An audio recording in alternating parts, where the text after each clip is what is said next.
All right, Saagar, what's on your radar? Well, it's been a while since my last update on the case of Jeffrey Epstein, and the developments have been maddening since the arrest of Ghislaine Maxwell. Most of the news about the trial involving some inane claim by her as to why she should be let out of prison. And so, absent a recent superseding indictment, the developments in the case have been glacial, with my fear that public interest in the case would fade, as those of us who track the developments simply didn't have all that much to report to the public.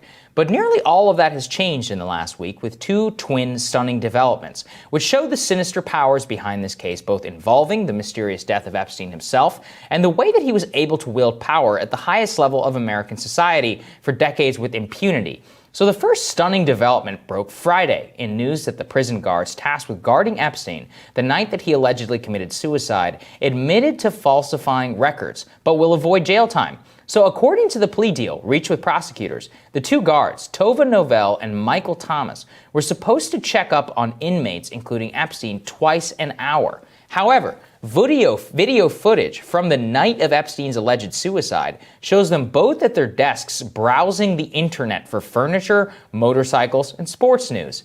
And in some cases, footage also showed the guards sleeping up to 2 hours in between checking up on the inmates. Now, the plea deal states that both Noel and Thomas admit that after the fact, falsifying records, saying they checked on inmates while they were under their watch. However, they will serve no jail time. Instead, they will get only 100 hours of community service. They will be required to cooperate with the Justice Department's ongoing Inspector General report into how exactly Epstein died. Okay, so let's get this straight. The guards charged with guarding Epstein admit not only did they not do their jobs, but that they covered it up, which lead, at least in some form, to his death. And yet, they get to walk away scot-free? And while I am loath to give Senator Ben Sasse some credit for anything, he is the only member of Congress to even take notice, saying, quote, "This is unacceptable. Epstein's victims have been failed at every turn. 100 hours of community service is a joke. This isn't traffic court. The leader of an international child sex trafficking ring escaped justice. His co-conspirators had their secrets go to the grave with him. And these guards are going to be picking up trash on the side of the road. The public deserves a full report of the Bureau of Prisons' failures, and Maine Justice needs to redouble its efforts to bring every one of Epstein's co-conspirators to justice." That's exactly right. The story is a perfect example of how so many in the orbit of those who were tasked with protecting Epstein, either from women he was victimizing or himself, have simply disappeared into the ether. From Alexander Acosta for letting Epstein go off with a sweetheart deal, to the bank executives who've been fined, but not all that much, for facilitating his likely alleged sex trafficking payments, and now to the very guards who in some ways protected him from real justice that he deserved. And just to give you an idea of what failure looks like, look no further than the recent revelations from the divorce of Bill and Melinda Gates. Now look, the tawdry details of Gates complaining to Epstein repeatedly about the state of his marriage and hanging out and all of that aside, the question remains, what was Bill Gates getting from Jeffrey Epstein he couldn't get anywhere else? His previous explanations say that it was related to a bizarre financing scheme for philanthropy. But some new revelations actually shed even more light on that. Gates staffers tell the Daily Beast that Gates justified his dozens of hangouts with Epstein by saying the disgraced pedophile was going to help him get a Nobel Peace Prize. What? Why would a man who had been charged with trafficking underage girls for sex be able to assist with that?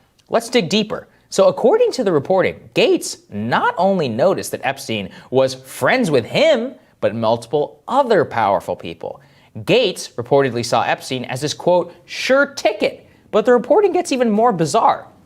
In Gates' bid to get the Nobel Peace Prize, he had a meeting with the head of the Nobel Committee, Mr. Thorbjørn Jagland, in 2013. And guess who facilitated and accompanied Gates in that meeting? Epstein, along with other prominent so-called philanthropists who had been receiving Epstein funding. This is yet another example of this ultimate question. How does he know all of these people? Where did this money come from? As I have posed in a recent segment on Epstein, Bill Gates is either the richest or the second richest man in the world. He has been since I was basically born. Almost every prominent person in the world will pick up if he calls them. Any bank, any president, any philanthropist. Why did he need a disgraced pedophile to help him get a Nobel Peace Prize? He could have gotten help from so many others. Why did he need Epstein's help financing anything? he's got $130 billion. The answer to that question belies not only much of Gates' own very questionable conduct, but will hopefully unravel the ongoing mystery as to how exactly the wealthiest and most powerful people in the world all seemingly knew Epstein, worked with him, allowed their influence to be subject to his dealings with other wealthy people, and ultimately commit crimes for many years to come. I think it is, first of all, the guards thing, I don't even know what to say about that. That's insane. They admit that to covering up what they did, and then they're just let off with like the most sweetheart deal of all time. Okay, that's definitely not, seeming somehow evidence of a conspiracy, but then you go and you look at the Gates thing, because this is the thing I want to get at. And I know it's very simplistic to be like, oh, the sex stuff. That's maybe a part of it, maybe, allegedly. But you go and you see the Nobel Peace, that's where I'm like, I actually believe that. Because Bill Gates is a total narcissist. He thinks he's like the greatest thing that's ever happened to humanity. Right. His foundation has been pumping all this money into malaria, which is great, all that. But he really wants that Nobel Peace Prize. And Epstein, somehow, through all of his funding, machinations, whatever, maybe blackmail, allegedly, all of that, seems to know all the guys on the Nobel Committee. You can't deny that. The Norwegian press revealed, last year, that he had met with the head of the Nobel Peace Prize Committee. That's insane. He's the one who facilitated the meeting between him and Gates. And look, I know all these conspiracy theories about cabals and all stuff, 99.9% of it is false, but sometimes it's true. And in this particular case, what else can you conclude? That Gates knows, again, one of the richest people in the world for decades. Right. He has to use this guy to get him to the Nobel Committee, but seemingly, Gates probably been trying to get a meeting for a long time, but Epstein's the guy who can deliver. The one that made it happen. It's bizarre. Yeah.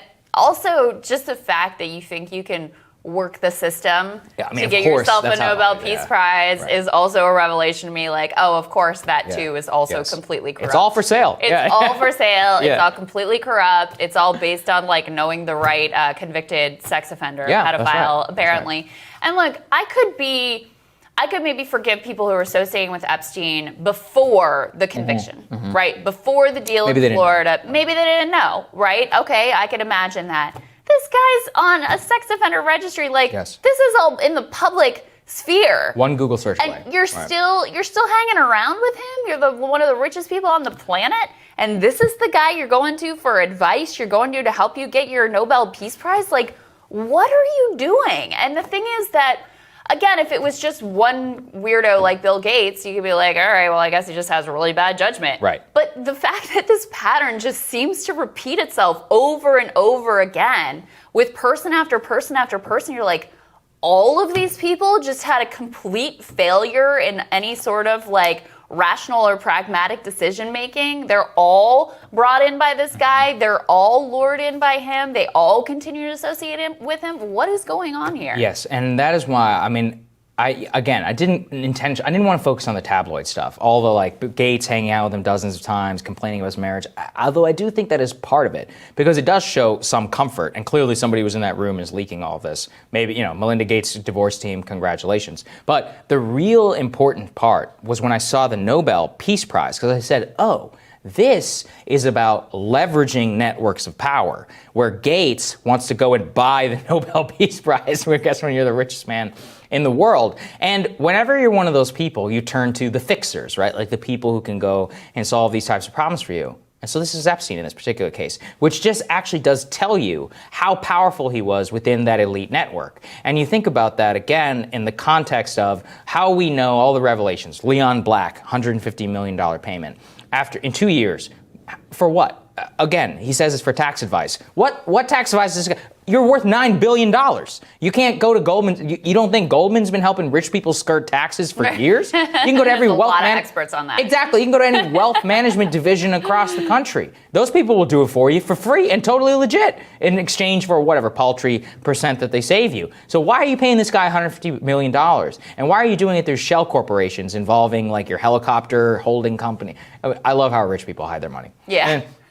So all of this is happening. Then you go and you think about Leslie Wexner and you think about the original origins, and it's like a pattern that cascades itself up to the very top of elites, both in terms of the social elite, like the Nobel Peace Prize and all that, and the financial elite. And I can't help but conclude that we are not getting the full story here. And I also have to go back to Alex Acosta, because the fact that he gave him that sweetheart deal, barely a slap on the wrist, allowed Epstein, that's what allowed Epstein to continue to operate in every single way and continue to ingratiate himself in these circles of high power here and around the globe. And that is something that is wildly disgusting and which he's never going to pay any price for. That's exactly right. All right, I'm looking forward to your radar next, Crystal.